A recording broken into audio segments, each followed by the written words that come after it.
კიდევ ერთხელ ორიგჯერზე ვიხილეთ რეჟიმი, რომელიც მხოლოდ ძალადობის იმედზეა, მხოლოდ დამნაშავე პოლიციელების იმედზეა, მხოლოდ ძალის იმედზეა. და რატომ? იმიტომ რომ სიმართლე აღარ არის მათ ხარეს დიდი ხანია.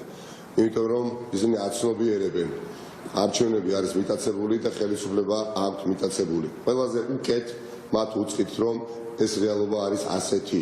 შესაბამისად, ისინი იძულებულნი არიან ყოველდღიურად მეტი და მეტი ძალადობა გამოიჩინონ, უკიდურესად მშვიდობიანი სამოქალაქო პროტესტის წინააღმდეგ. და დღეს ჩვენ ზუსტად ასეთი სურათი ვნახეთ აქციის დაწყებამდე, აქციების უпроსტოდ დაწყებამდე სხვადასხვა გეოგრაფიულად განსხვავებულ ადგილებში, როგორ იძალადეს მშვიდობიან პროტესტანტებზე და ამ წუთის მდგომარეობით მათივე ინფორმაციითაც კი 46 მშვიდობიანი აქციის მონაწილე არის დაკავებული და გადაყვანილი ჰყავთ სხვადასხვა ქალაქებში, მათ შორის საკრებულოს დეპუტატები, პოლიტიკოსები, აჭარის უმაღლესი საბჭოს წევრები. მაგრამ ეს იმას არ ნიშნავს, რომ აქციები საპროტესტო მოძრაობა შენელდება. პირიქით, ყოველდღე გაიზრდება და ჩვენ გავტეხავთ მშვიდობიანი, უწყვეტი, თანმიმდევრული, დისციპლინირებული აქციებით ამ რეჟიმს.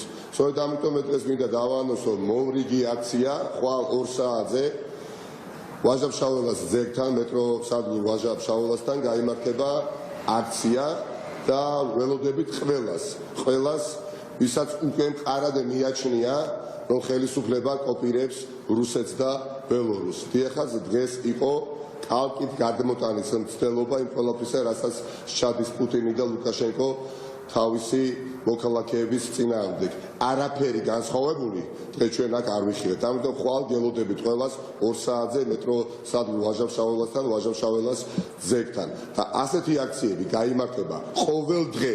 დიახაც, არც მეტი და არც ნაკლები, ყოველ დღე, მანამ სანამ ეს რეჟიმი არ გატყდება და ამ რეჟიმს მრავალრიცხოვნებით, სიმტკიცით და სიმშვიდით აუცილებლად გავტეხავთ.